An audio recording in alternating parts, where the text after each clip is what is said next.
तो चलिए देखिए, आकाओं का तो हिसाब हो चुका है लेकिन जो मोहरे हैं उनकी तलाश अभी भी है। और अगली खबर आतंकिस्तान के बर्बाद होते पूरे दास्तान की है। भारत ने आतंक के आकाओं का हिसाब तो कर दिया है, अब बारी है उन मोहरों की तलाश जिन्होंने पहलगाम में हमले को अंजाम दिया था।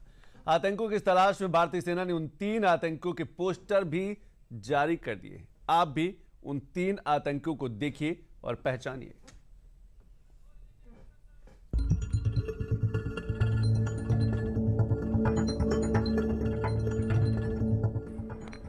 ये वो चेहरे हैं जिनकी करतूतों ने कश्मीर की वादियों में आतंक की वो तकदीर लिखी जो हिंदुस्तान के इतिहास में स्याह अक्षरों में दर्ज हो गई। ये पहलगाम के वही गुनहगार हैं जिनका हिसाब होना अभी बाकी है। ऑपरेशन सिंदूर के जरिए पाकिस्तान में बैठे आतंक के आकाओं का हिसाब करने के बाद अब हिंदुस्तान में छिपे उनके मोहरों की तलाश जारी है, क्योंकि भारत अपने गुनहगारों का चुन चुन कर बदला लेने के लिए तैयार है। अनंतनाग पुलिस ने आतंकियों का पोस्टर जारी किया। पोस्टर में लिखा गया है कि आतंकवादियों की कोई भी सूचना देने वाले को 20 लाख रुपए का इनाम दिया जाएगा। सूचना देने वाले की पहचान पूरी तरह से गुप्त रखी जाएगी। पोस्टर दक्षिणी कश्मीर के पुलवामा, शोपियां, कुलगाम और अनंतनाग जिले में लगाए गए हैं। सूचना देने के लिए ये नंबर भी जारी किए गए हैं, 9596777666 और 9596777669। इसके अलावा सूचना मिलने पर ईमेल के जरिए भी साझा किया जा सकता है। हालांकि इससे पहले भी 23 अप्रैल को सेना ने आतंकियों का स्केच जारी किया था, जिसमें यह दावा किया जा रहा था कि इन आतंकियों का सीधा कनेक्शन पाकिस्तान से है और पाकिस्तान ही इन आतंकियों को पनाह देता आ रहा है। सेना के द्वारा जारी की गई इन तस्वीरों में लोगों से ये अपील की जा रही है कि किसी तरह का कोई भी आतंकी गतिविधियों की जानकारी सुरक्षा बलों के साथ साझा की जाए, जिससे इन आतंकियों को जल्द से जल्द पकड़ा जा सके। इस फुटेज के जरिए इंटेलिजेंस एजेंसियों ने उनकी पहचान भी बताई है। इस पर भी नजर डाल लेते हैं। इंटेलिजेंस एजेंसियों के सूत्रों ने बताया है कि तीनों आतंकी पाकिस्तान के हैं।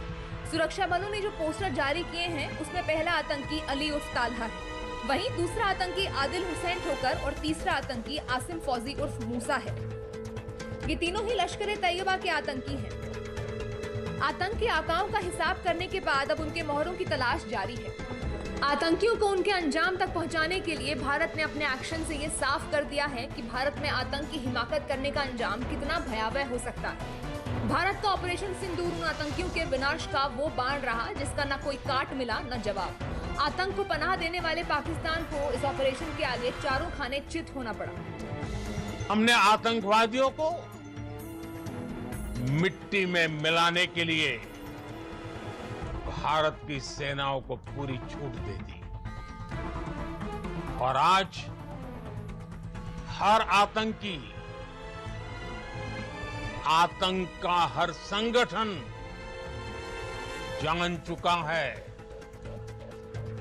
कि हमारी बहनों बेटियों के माथे से सिंदूर हटाने का अंजाम क्या होता है।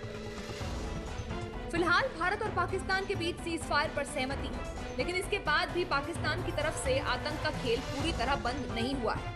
सुरक्षा बलों और आतंकियों के बीच जम्मू कश्मीर के शोपियां में मुठभेड़ अभी भी चल रही है, जिसमें मंगलवार को भारतीय सुरक्षा बलों ने कार्रवाई करते हुए 3 आतंकियों को मार गिराया और सेना की यह कार्रवाई लगातार जारी है।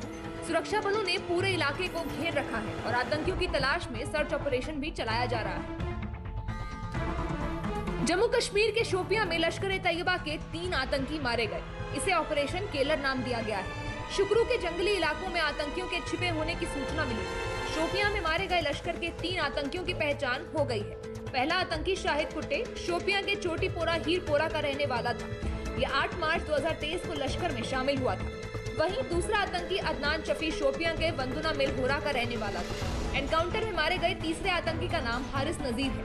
ये पुलवामा का रहने वाला है। पहलगाम में हुए इन आतंकी हमलों से किसी का परिवार बिखरा तो किसी के भविष्य की रोशनी हमेशा के लिए अंधकार की ओर चली गई। हालांकि इस हमले के जवाब में भारत का ऑपरेशन सिंदूर आतंक के खिलाफ लड़ाई में एक नई लकीर खींच गया है, एक नया पैमाना तय कर गया है। इसके साथ ही आतंकियों को ये संदेश भी दे गया है कि हमारी बहन बेटियों के माथे से सिंदूर हटाने का अंजाम क्या होता है।